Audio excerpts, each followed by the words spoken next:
Hi, everyone. Thanks for joining us today. I'm Fran Riley, Executive Director of NLA. Earlier this week, NLA announced the 2021 Awards for Excellence in Journalism. And before we begin, I just want to give a quick shout out to everyone who entered and to all the winners and finalists, and to our board member and awards committee co-chair, Allison Gerber, who's on today's panel. Allison noted that this year's entries showcased the value of news organizations to expose societal failures and hold the powerful to account. Today's session, Crime, Mugshots, and Takedown Requests, is representative of that work. So during the session today, you can enter your questions in the chat function, which our program director, Rachel Weiss, will be monitoring. And also want to let you know that this program is being recorded, so you can always check it again on newsleaders.org next week. Your program moderator today is Deborah Dwyer, a fellow with the Reynolds Journalism Institute. Welcome, Deborah. Thank you, and over to you. Okay, thank you, Fran. Well, good morning, everybody. Thanks for being here today.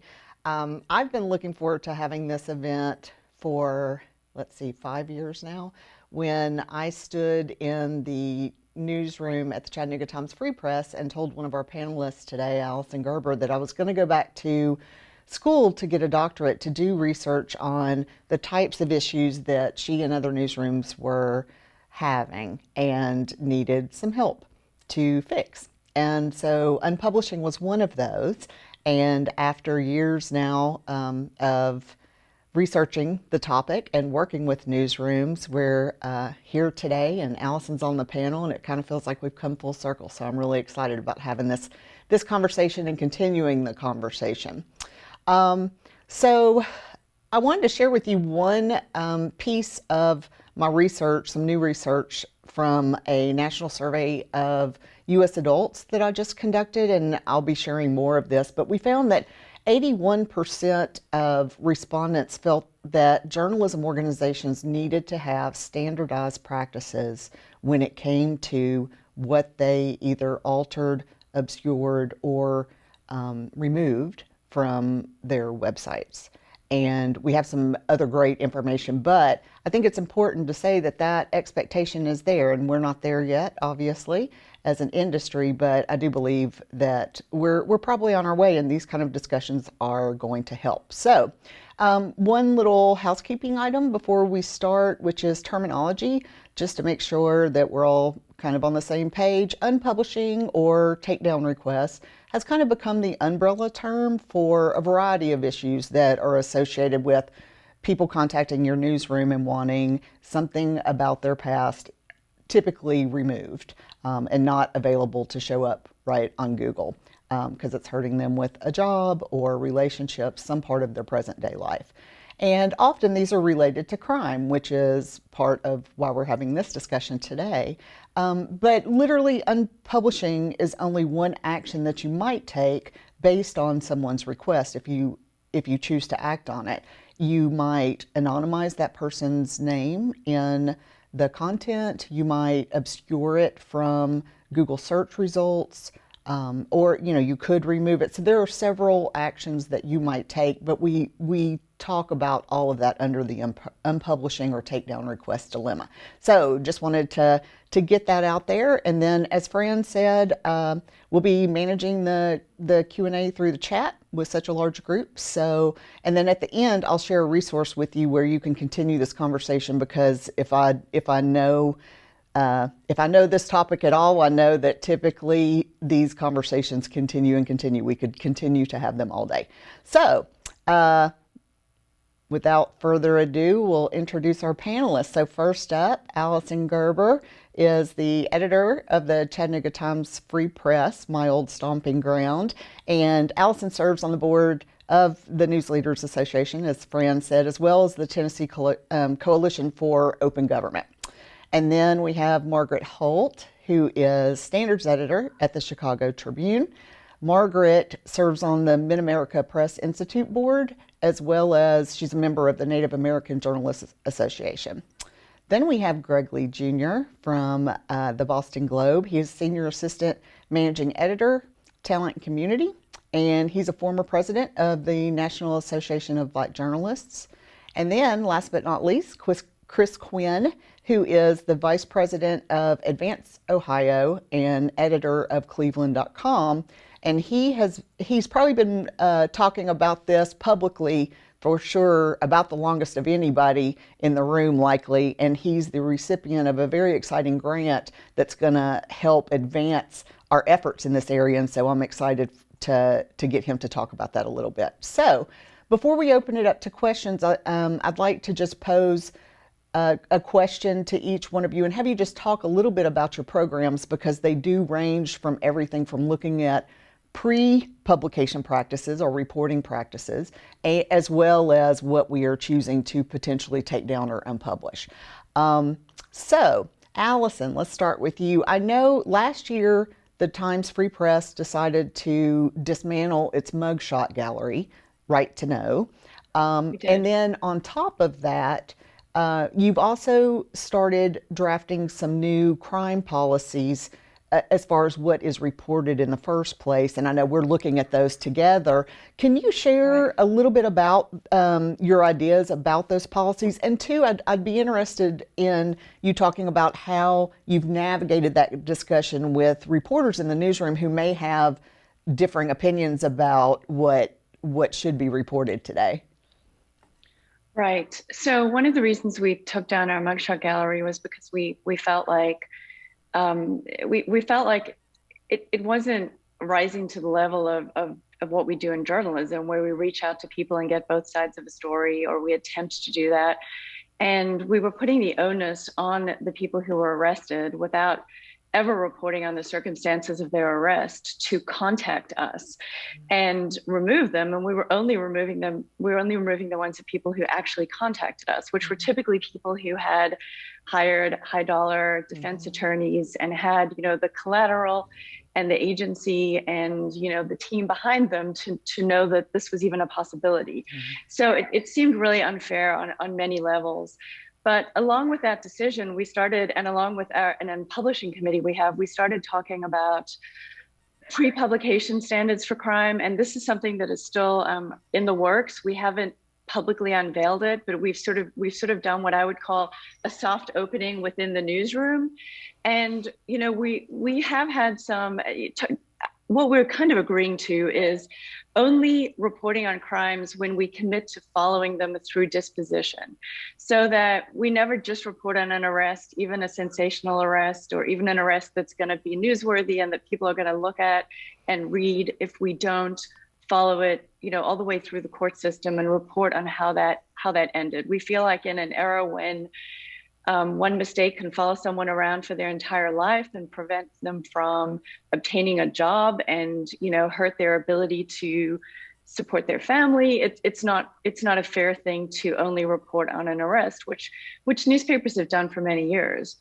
And then we're kind of thinking about some standards around the types of crimes we report on, felonies versus misdemeanors, and something like that. And to answer your question, Deborah, there is definitely some disagreement within the newsroom. There's some people who think, well, if it's newsworthy, we should just write about it. And there are others who think that we should be more deliberative about how we decide on what crimes to report on. So it's an ongoing discussion, but it's definitely something that, I think is important, and we have to come to a conclusion.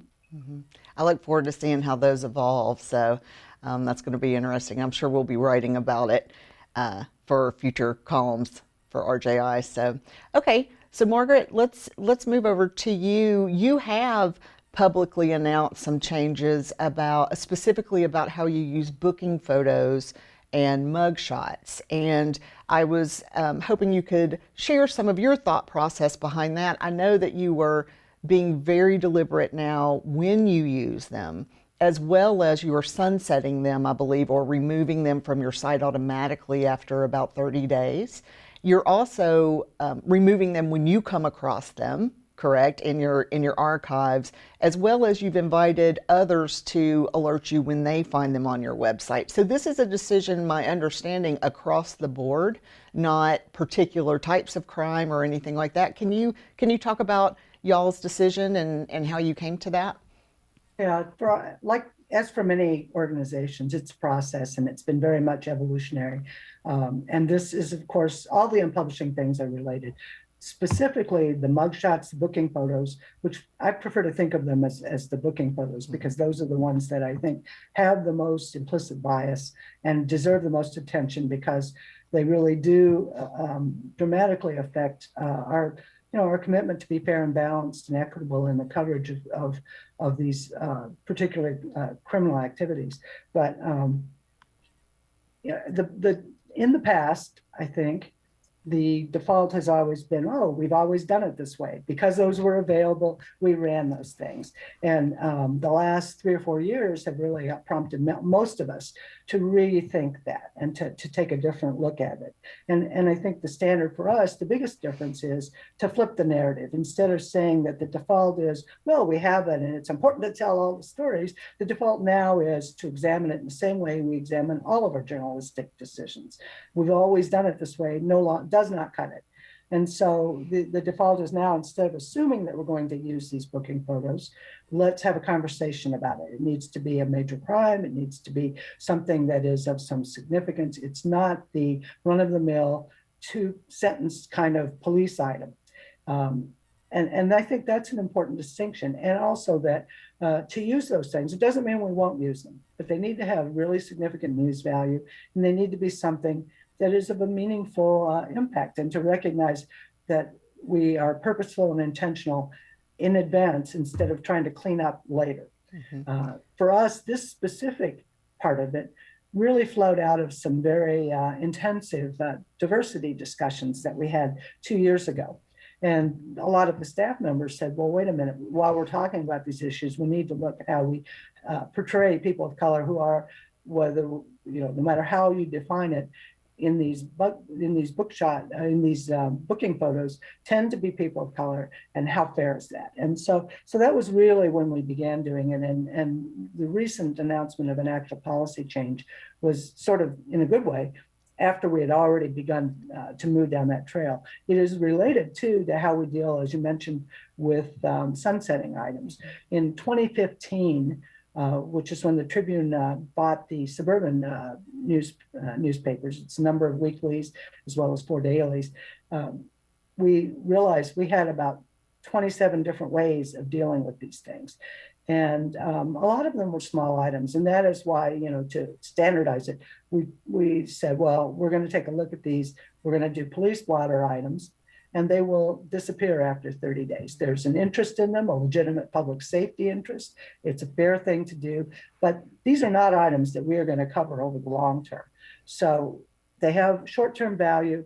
They're reasonable to use in that limited way, but they need to only be there for a certain amount of time. And then in looking at that, we started to look at other stories. And so I think, as we get these requests, we have moved a long way from where we were 10 years ago, when the default was, oh, we don't unpublish things. Well, that's still the default on a lot of things, but I think we need to really be fair, take a look. And in some cases, for some of these older articles and some of these photos, we'll take a look and maybe the answer is it deserves a follow-up, or maybe it deserves a different attention. But these are all things that we would have not even considered, didn't even think about 10 years ago. Right. And one of the things I'll point out too in your policy that I really appreciated was you also discuss how the mugshots should be used, like where they should be, how big they should be, that kind of thing, if they're used as lead art or not. So I thought that was very nice to put some parameters around that as well. We were victim, as many people were, to the technical things of platforms.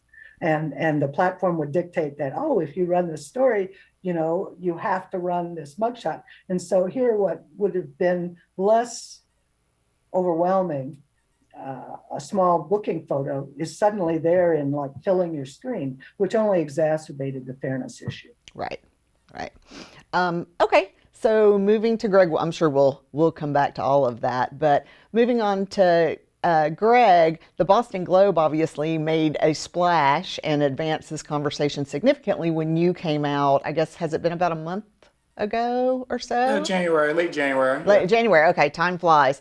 Yeah, when you announced your Fresh Start initiative.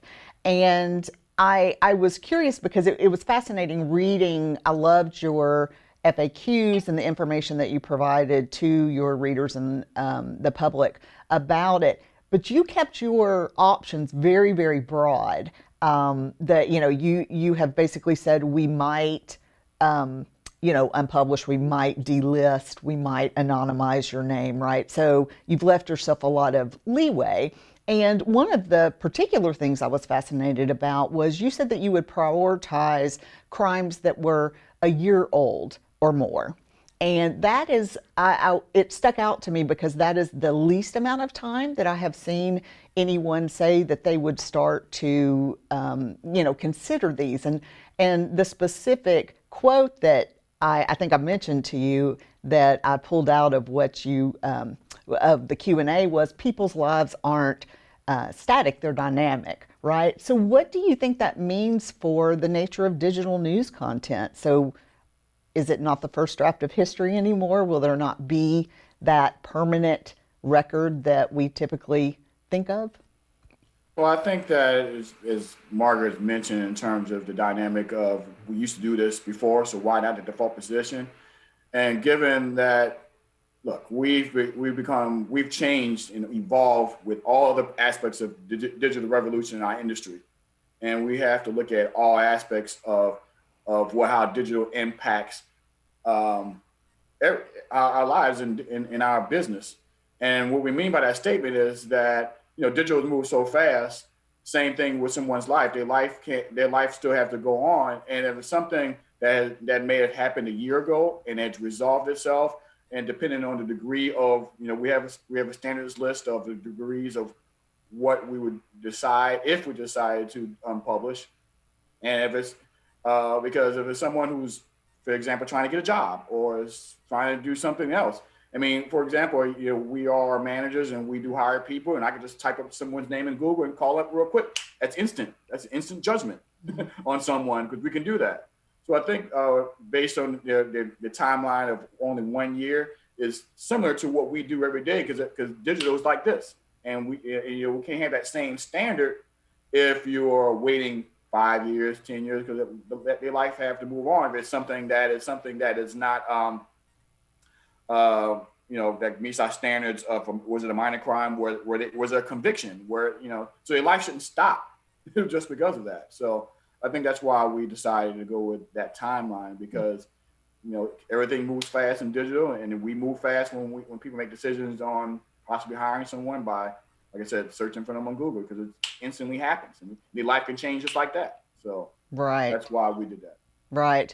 Okay, one follow-up to that too, because I know this is something that I get asked a lot from newsrooms, and it's about the either paperwork or how to, ensure that someone is telling you the truth, right? My charges got reduced or the case got expunged, that sort of thing. And so most newsrooms, of course, would love if every individual came with their paperwork in hand, right, to provide it to you, but that is often not the case. And Allison and I have had some crazy conversations about how difficult it can be for the newsroom to have to go back and do that kind of work. And I did notice in your FAQs that you said if you can't, then we will do that for you. So that's a resource issue, especially for smaller newsrooms. Do you have any advice of how other newsrooms might handle that, or the volume that you might anticipate is going to come through and the work it's going to take on your newsroom?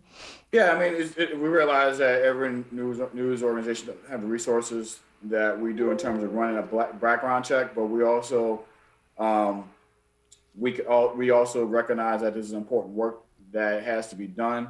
We have many people on our staff we have committee members that are judging these. So we have a stack of people in our newsroom who has volunteered to do this. So hopefully that probably one way of doing that, if you have a staff who can help with this to help do this, but not for example, we have a rotation of people. For example, you're on a committee, you could be in a committee for 1 year. You do this work for 1 year, and then someone else cycle out on the staff to do this. So if you So one way of doing that is with smaller newsrooms, maybe you can rotate out your community people to actually do this work. Because it'll be impossible to ask anyone in the newsroom to do this for 5 years, so to speak. I would recommend doing it on a rotational basis and try to utilize resources that way to help do these background checks on this important work, because you want to make sure that you cover your bases if we make just as an important decision as this. So I would suggest trying to set up a staff a rotational basis in terms of people making decisions. I think we have 10 people on our staff now who are actually going through. No, actually, we have a dozen, and right now going through cases. And right now we have 3 groups of 4, and we all meet as subcommittees, and we get our caseload and we go through the process. So I would. Wow. That's a lot. Yeah, That's a lot of cases. I had my caseload, and so we started that process already. And look, before we did all this, we talked to a lot of community leaders. We talked to a lot of legal people in the community on how we should do this. So it was with a lot of consideration and thought, and speaking out to our external partners, because there's a lot at stake when we make decisions like this. So we want to try to be inclusive of everyone and making sure we cover all our bases when we do these things. Great. Okay. Well, every bit of this leads us to Chris Quinn, who, again, Chris, you've probably been writing about this publicly for the longest. I think the first column I saw you write was maybe in 2018.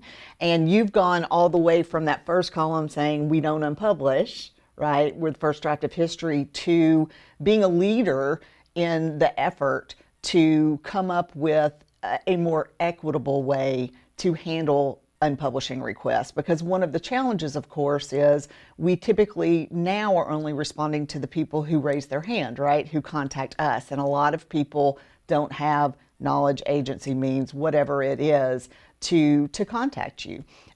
So can you talk a little bit about how your program has progressed since you started it, and also your exciting news about your grant from the Google News Initiative?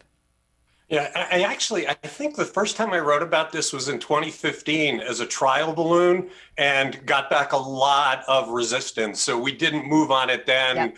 but it was the beginning. And look, this is about when people talk about the first draft of history, that's still there. That's still in the microfilm. All this is about is restoring the order that existed before the internet and search engines. Our stories, when we'd write about minor crime years ago, would appear in paper, they'd disappear and be forgotten within weeks. And the only way you were going to find them is to go looking through microfilm, or if somebody had an index, there was no ability to type a name onto any screen and get them. That's all this is about. The information is still available to anybody that has the know-how to find it. It's just not immediately available. And what this really was about for us was the harm we're doing to members of our community. I mean, we just kept getting letters from people saying, "You're wrecking my life. I've moved on. I made a mistake. And it's all because of you. It's the only place that still exists." And we stood on tradition like everybody did until we couldn't anymore in good conscience. So we started a committee. We started to do this. It was getting attention because we were being very transparent about it. Right off the bat, as soon as we started, we were asked, "Hey, don't you think the mugshots you run perpetuate racial stereotypes?" We had never thought about that because we always, if you got a mugshot, you ran it. It immediately set us back on our heels, and we immediately changed our policy back in 2018, where we'll run a mugshot now for a murder or a public official, but not for anything else. We also stopped including names in stories involving minor crimes because those aren't really about the who, it's about the what. And so why set up a future issue for somebody to have to deal with?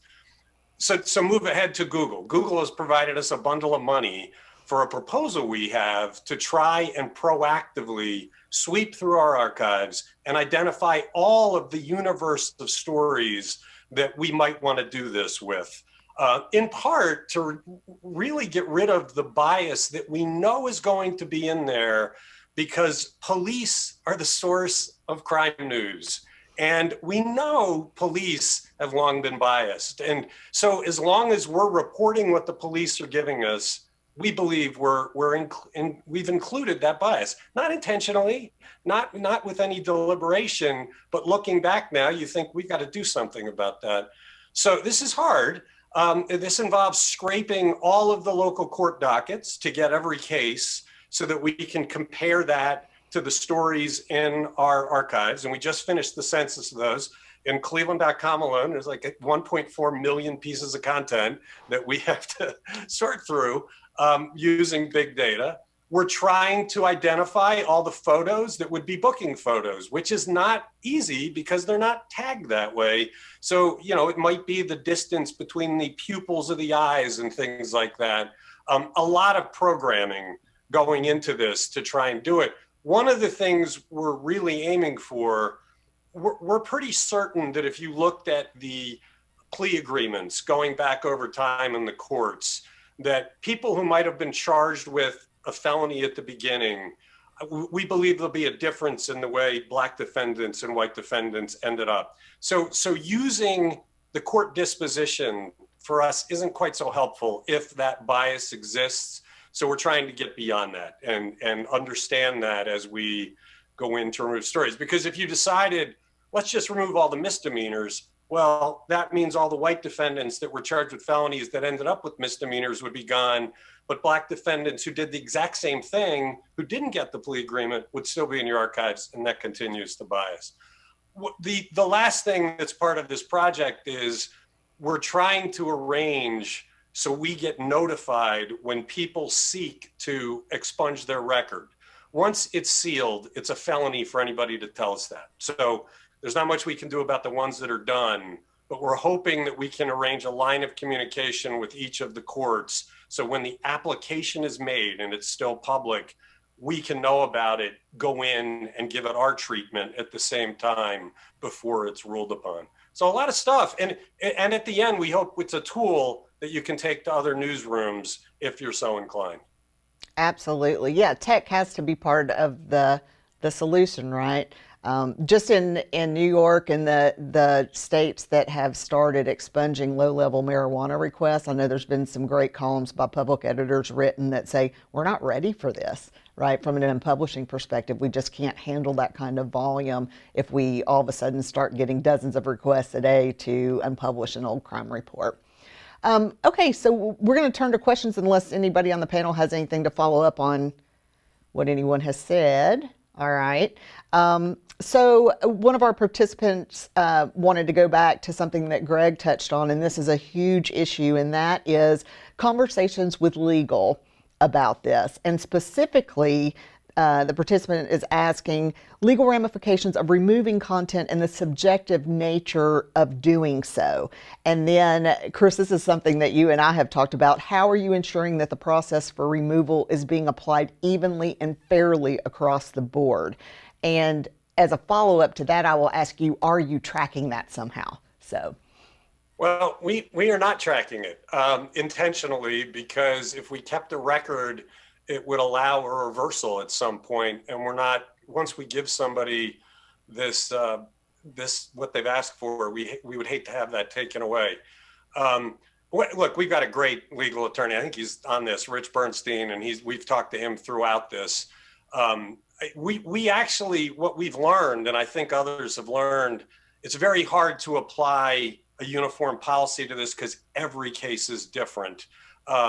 We've tried, and we have some general things, like generally it's got to be 4 years old, although there are exceptions to that. And we won't do public figures. We won't do rapes. We won't do murders. There's certain kinds of crimes we won't consider.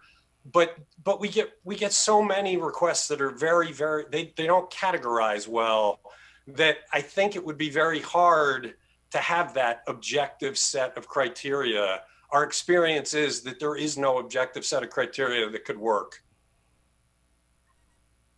I'd like to add to that. I have lots of contact with our legal department, lots of contact. And we channel all the requests through me so that we're consistent on this. And I get back regularly with the editors and so on, but also with the legal department, because we do talk. Is this something that's going to set a precedent that could cause us some trouble later?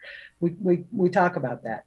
But then it really is to some degree subjective. So the default does on a lot of these general longer stories is still that the default is that we are not going to unpublish stories, but we'll have conversations about them, and I'll get back to people. Great.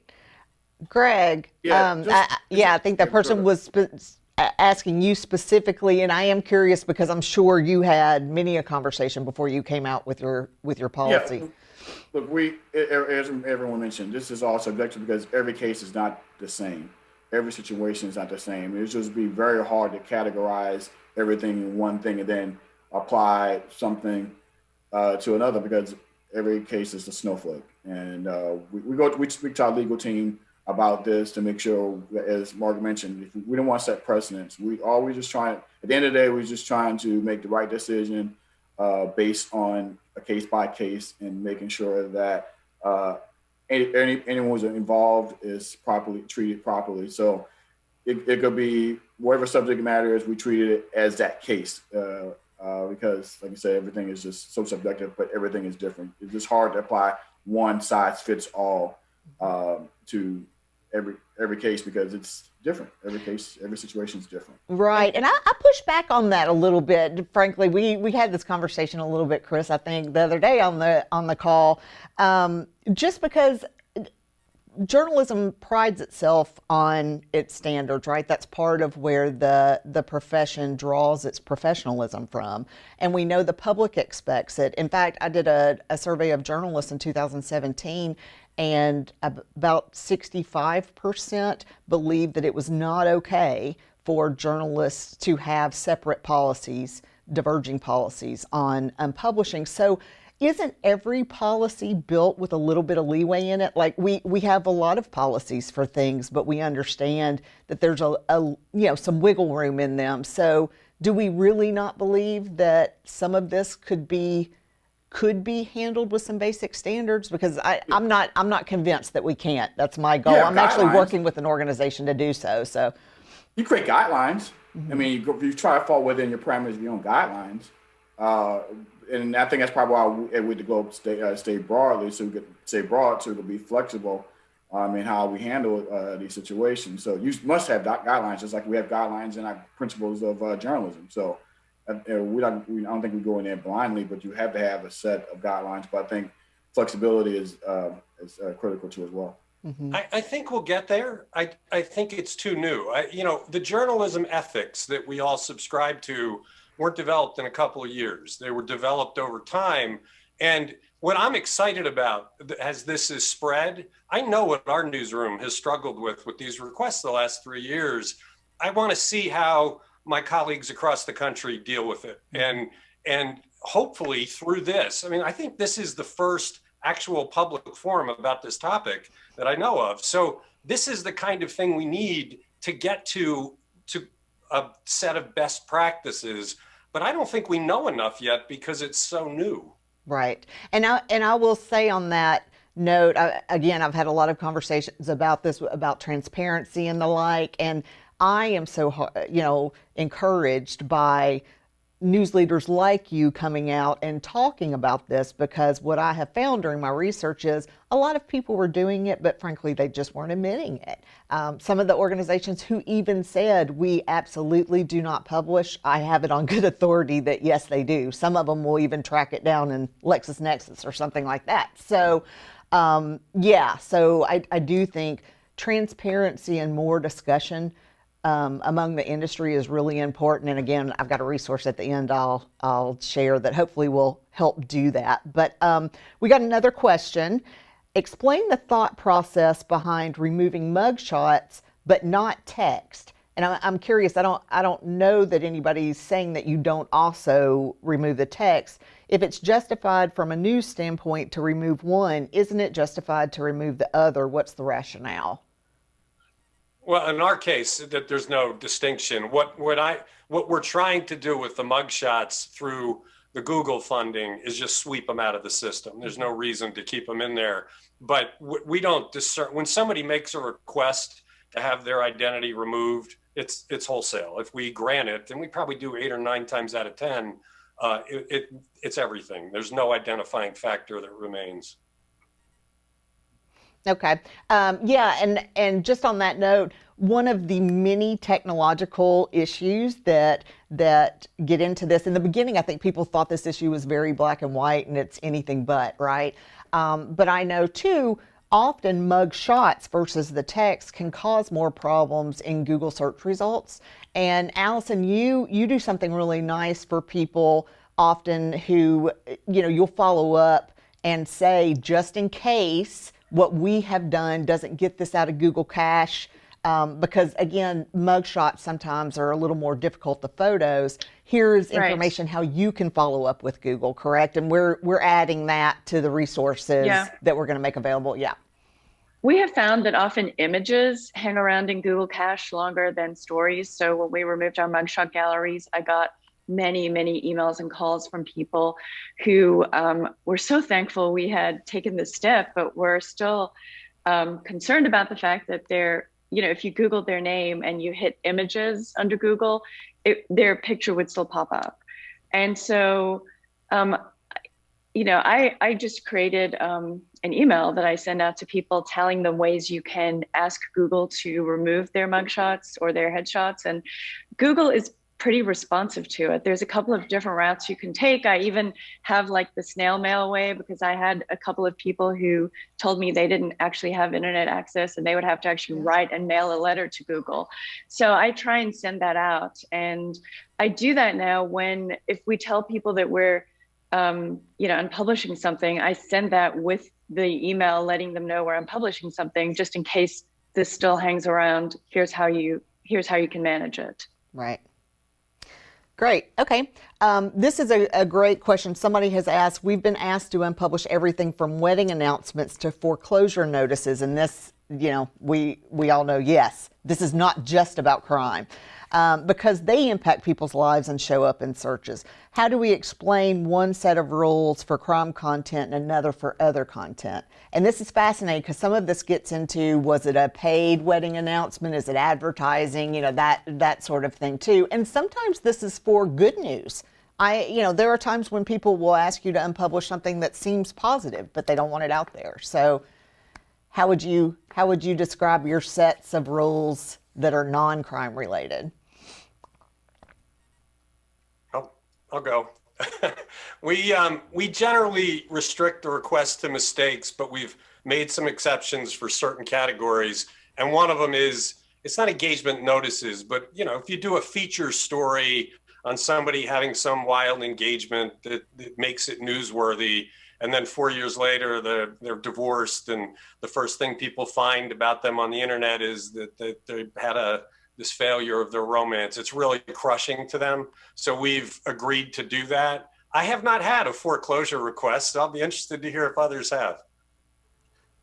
No, I haven't. I had the relationship one. On my caseload, I had someone who you call up and they have a new relationship, and you type up that person who, when they're date, would type up their name, and their fourth name in the search is they went on a date with someone else. and it's one of those things that, look, we had to make, as you said, this is all evolving. We're still all learning, because the crux of this is that we're looking at the crime part, the mug shots.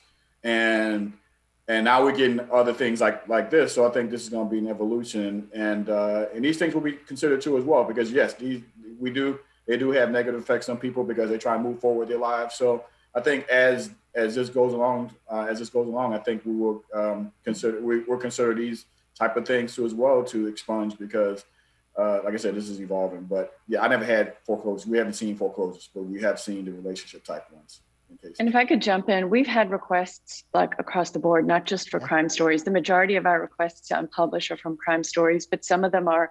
One of them was from someone who said, I was quoted in this story several years ago as, supporting the Affordable Care Act, and I no longer support it. Can you remove my comment? And we've had a bunch of, failed weddings, failed engagements. I don't mind taking those down, because they're not, those are things people submit to us because they want us to publish. That's not journalism. Those are just announcements about people's lives. So I don't have a problem with that. But we've had a variety of. We had a guy who wanted a photograph removed a feature photograph we took of him because he didn't like it, and he'd lost a bunch of weight since the photo was taken, and he thought it was unflattering. I mean, we've had just a huge variety of requests that are outside of crime stories. And so our committee that looks at unpublishing requests has kind of tried to weigh them all against the same standard. And I think you have to do that. We don't do wedding stories, wedding announcements, but we do advertising runs, paid announcements. And our take there is they paid for it. It's their space. They have the right to take that down. Everything else, we did used to run some basic court kinds of things, but we don't do that anymore. And it was something, a listing kind of thing that we had purchased through the service, and that expired, so we don't have that anymore. I think we've been spared some of those kinds of difficult decisions because everything has evolved, and some of that just took care of itself on its own. It's rare for us to get some of those. And typically I have found that, I'm sorry, Chris, go ahead. Could I offer one limiting?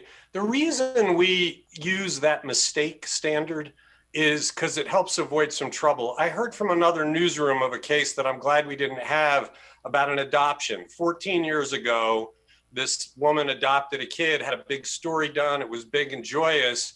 Now the kid's 14 and she wanted the story taken down so he wouldn't know he was adopted. And that's a tough one because who are you doing this for, the mom or the kid? And we would have been able, I think, to say, look, we can't handle that. It doesn't fit into our standard of we're trying to correct or help people get past mistakes generally. Because otherwise, does anybody who asks for anything to be taken down get taken down? I mean, I do think you need to have some limits. Well, I know I chuckled, Greg, because in y'all's Q&A, in the Globe's Q&A, you said we will consider everything. And I thought, oh goodness, you're getting ready to get an onslaught, I bet, I mean, I know of all across the board issues, some ridiculous, some very serious. And typically we have categorized Kathy English, who is the public editor of the Toronto Star for years and years, and I call her my unpublishing mother. She's where I got started in my research. She has, oh, I'm so sorry. I just lost my train of thought. That's awful. What'd you say? Oh, she had said that, no, I lost it again. Go ahead, Greg. Because we accept everything. We'll read it, but it doesn't mean we're going to change it or we're going to give a positive response for them. Because I know there was one case that we ran a story that ran last year about someone losing their job, and it was very public, and they thought that the person who lost a job wanted to remove that story because it impacted their career. But we looked at that story, and it's like, you could impact other people, and it's not just about you. So we still have to use judgment in terms of what's the news value of this, and if it has news value, if it doesn't have news value. So we accept it. We just didn't want to put a limit on what can be submitted. Okay. I remember what I was going to say. Source remorse. That is what Kathy English had kind of titled I said something willingly to the paper, and now I would like to not have that out there. And in my research with journalists and with the public, that is the type of request that is least supported. Most people feel like you did it on the record. You said it. Now, children are an issue. I've talked to education reporters who have had this problem where they did a story on poverty and a child was named, and now they've come back and said that's kind of embarrassing, I would like it out. And this one education reporter I talked to was really torn up about it because her editor said no, and she felt responsible, right? So so this tears people up, and that's not something to discount either. Allison, I know we've talked about the safety. People get so passionate about this. You've had someone come to the office, correct?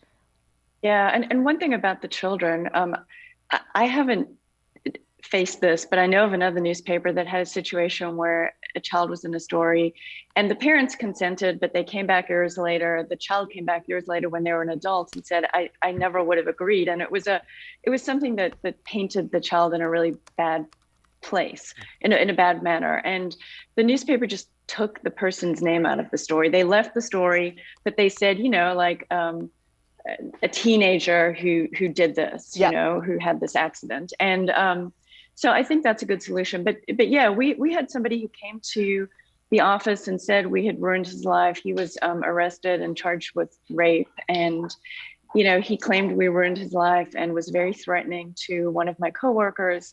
And then he came again. And then like the next week, the pandemic happened and the building's been shut since. So I don't know if he's tried to come back, but he refused to go through like the normal process. And that's sort of concerning. And I think that it's interesting to me that, and it sort of speaks to the dilemma we're in. He doesn't blame the police officer who arrested him or the person who accused him or, the district attorney who charged him. He blames the newspaper for making this public. He kept saying over and over again, you have ruined my life. You are preventing me from getting a job. My child has been taken from me and it's your fault. And, so I think that speaks to part of the problem here is that, there's a lot of steps to someone ending up in the newspaper, but we're the people who, in the minds of people who've been arrested, the journalists are the ones who keep that crime alive. And this particular person's case has not been adjudicated. So it's really too early to decide what to do about it, even if he sort of came through the proper channels. It's tough. Yeah, I think the children thing is really a reminder to all of us to think more on the front end. Before you even publish it, think more clearly about why are we doing it and what purpose does it serve. There again, we had some stories from several years back before we got more attentive to this. And we've had to look at like taking down photos, especially with minor children. I mean, we should be protective of their right to have some control over their identity in the future. And so where we might have routinely in a real estate story said, here's Sally Smith with her daughter, whatever. So we don't name that child anymore. And we're even more careful about whether we would even use the image. And I think all of those things, things that we used to take for granted, we cannot be that capricious because right now, one of the tech advances is people can identify faces. And so, not identifying them in a caption is not thinking about what might happen in 10 years. Right. It really brings up a discussion of informed consent as well. I've had that discussion with a lot of people. Do people understand that this is going to be around in perpetuity when they engage with the media voluntarily, at least? We got another question. I think we've covered part of it, and it's kind of discussing policies and guidelines for crime coverage moving forward. Who's not running mugshots? Are you only writing stories about violent crimes? And have you discussed, and this is interesting, that this means you will be writing drastically fewer stories? And they asked what the best practice was for updating a police report when a case is expunged or charges are dismissed. Do you remove the name? Do you put an editor's note at the top? What do you do? Well, we put a note on the top of the story. Anytime we alter a story, we acknowledge it and explain the reason why.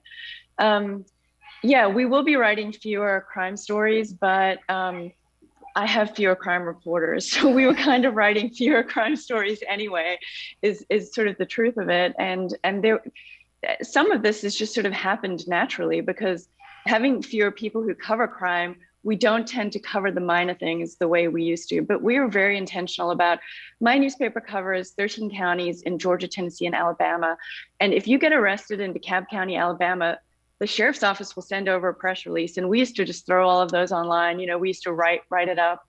And so somebody who got arrested for having meth in their car in DeKalb County, Alabama would get their name online forever in the newspaper, and easily searchable. But somebody who got arrested in any of the other 12 counties in our area would not end up with the same treatment, and that's just not fair. And it's something we did for a long time without thinking about. And you know, when we sat down and looked at revising our pre-coverage policies, press releases were one of the first things that we you know, we have to be really careful about. Just because somebody sends us a press release, we're not going to write up a crime brief. And we also have considered putting at the end of crime stories, and we haven't started this yet, but putting a sentence that says all suspects are innocent until proven guilty in court.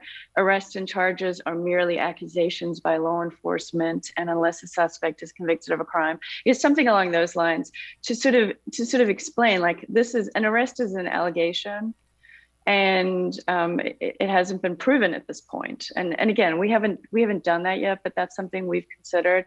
We also just things in the past that we did, like if there was a big prostitution bust, for example, we would name all of the prostitutes who were arrested, and the Johns would never be named because they typically weren't arrested. They were, you know, I mean, there's plenty of customers of prostitutes who don't end up in the paper because these stings happen in a way where, you know, that person's in law enforcement.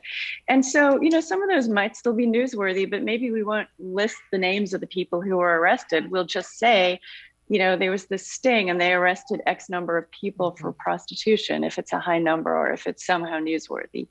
And we just have to be we've become more intentional about discussing these things on the front end, and understanding that we were going to have guidelines, but every story is different, and we have to discuss the newsworthiness of every story. And we're leaning away from writing about misdemeanors, but sometimes a misdemeanor is newsworthy, and you have to be able to make exceptions, but explain why and be able to defend that. You know, I come at every single one of these decisions. I think if somebody calls me, you know, a year from now, how will I defend this? Can I defend this? And that's kind of that's sort of my like guiding principle for how I make these decisions. Great. Can I add one thing about the whole notion of revising previously published stories? That is one that really depends upon your own state and what your state's libel laws are and what the nature of that story is. In our state, in Illinois, if you revise a story, the libel clock starts again. So if it's just a feature thing and there is no legal risk, well, then we wouldn't be concerned. But we would be very careful. And in that case, if we thought it merited more coverage in some way, we would work with the digital staff to do the keywords and the search and the meta titles in such a way that that item was published with the first one ahead of it, so that that's what they saw. But we would be, and again, this is not for everything, but we are careful about that. And that's a technological question too, because I know in the beginning, a lot of people were asking maybe, you know, to update the article, that kind of thing. But then people started realizing that like that might re-timestamp it, it might up it in Google search results. And so often now people are saying, you know, don't update the story. And I've talked to news editors who then feel a dilemma of, well, now I know I've got inaccurate information, you know, so I've got to do something with it. But there is that potential for re-exposure, right? If your technology doesn't allow you to kind of, you know, not show that as new content, so to speak. Okay, we've got another one, and this is a great one, about who is responsible in your newsroom. When this first started, we saw that a lot of these calls were just going to the editors, right? And you were likely having to make decisions. And in 2009, when Kathy English wrote her first report about unpublishing, one of their recommendations was to establish a committee, like you were talking about, Greg, that brings a lot of people to the table. And I have said in these, I've said in one in the Chattanooga Times Free Press, Allison, and yours, and it's fascinating to hear the various perspectives that get brought up. So do each of you have committees, or how is your decision-making process made? We have a committee of editors, and it's the editors just because all of us are tight on resources, and that's the most convenient way to do this without draining a lot of staff time. So we get together every month, every 6 weeks, and go over the cases. And like I said, it's 8 or 9 of 10 we approve, because we basically have one standard: is the value to the person making the request greater than the news value to the community of maintaining it as it is? And almost always it's much greater to the person making the request. So we have a committee of 5 people, and one person is from the newspaper, but outside of the newsroom, because we wanted a perspective of a non-journalist. And we picked 5 people because it's an odd number, and we have sometimes pretty animated debates, and then we vote on something. At the end of the day, I feel responsible for these decisions, and I as the chief editor, and I contact the people and explain our decision. And Greg, I found your comment earlier interesting. You rotate people, correct? So no one's got the burden. Yeah, we haven't gone through the first rotation, but we discussed that how we're going to handle this in the future, because it's just a lot of work, and we have a lot of people who were involved in this initiative. So everyone wanted to participate, and it's also good because in newsrooms, previously, we probably didn't have a lot of perspectives. Now we have perspectives from different type of people in the newsroom. They try to have as many eyes or different perspectives to make an informed decision.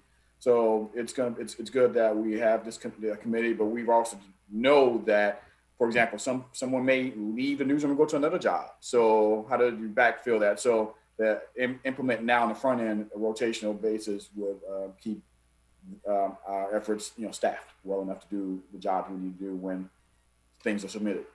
That's great. Each one of you has touched on something, and we actually, I think we mentioned it earlier, about transparency with the public. And one of the things that I often hear from newsrooms that I'm trying to encourage to establish and maybe publish some basic guidelines, or at least talk about it, right? Because they're likely doing it anyway. There's been a lot of reluctance to that in the past, and obviously your organizations are leading the charge with being more transparent to the public. But what I typically hear is that is only going to invite more requests that we don't want to handle. So how would you speak to that, Greg? I'm assuming that you've been flooded. It sounds like if you've got 4 working groups or whatever, then maybe you've gotten quite a few requests. But can you speak to that? Have you seen, when you hung your shingle out, so to speak, that you've gotten inundated? Yeah, we've seen it, but we also understand the guidelines we have. If it's great, is it more importance for the subject, or is it for news value? So we use those principles. And look, anyone could apply, but like I said before, it doesn't mean that you're going to get expunged. We have to weigh all the factors. We do a background check. We'll do where's there a conviction? Where's there a minor crime? Was it did your actions actually impact others? Because it's still a lot of stakes. So people can apply, but doesn't mean that we're going to get rid of you. So we accept all incomers, because we feel that if we don't, then we're going to get said that scrutiny is going to come. So we're going to have a fair eye at everything, but at the end of the day, they know that we still have to make a decision.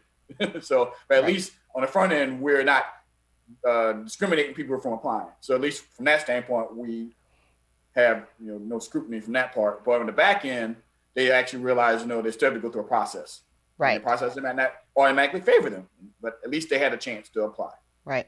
Well, as expected, this hour has flown by and we need to wrap up. So very quickly, I think Rachel's going to throw a screenshot up. I just wanted to let you know that as part of my work here at Reynolds Journalism Institute, we just launched a website dedicated to this issue. It's unpublishingthenews.com. And I wanted to point out a couple of things to you about it. We are collecting policies across the industry. Anybody who wants to either submit even an internal policy, and we can scrub your information, your newsroom's information out of it if you want it to be anonymous. But right now we've got about 60, I believe, in there, just from policies that we knew about that were already existing out there on the web. But we really would like to build that repository because it's important to see across the board what's happening. To your point, Chris, we now can see kind of the momentum across the industry.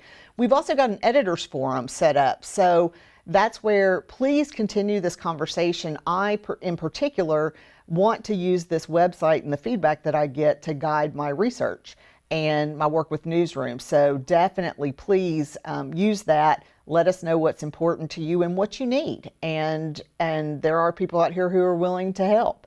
And then the last thing is there are some newsroom tools, and those are things that people have created. I'm creating several tools, some with Allison, some with other newsrooms right now as part of my fellowship that will be added. And I'll be creating others in partnership with newsrooms, and we'll be adding anything that anyone else creates that they want to share. So again, this is a new resource. I really hope it works for you and becomes kind of a hub to have this discussion and to move us forward. And I'd love, again, your feedback. We will have a link in the follow-up email that Rachel will send you that links to a post on the website that has all the panelist policies, links to your content and the like there, so panelists can go and peruse more details about your policies. So I think that wraps us up. Thank you so much, panelists. This is the first of many discussions, I believe, that we will have on this, and this is a great one to kick us off. So thank you. Thank you for doing it. Thank you. Take care, everyone. Thank you. Take care, everyone.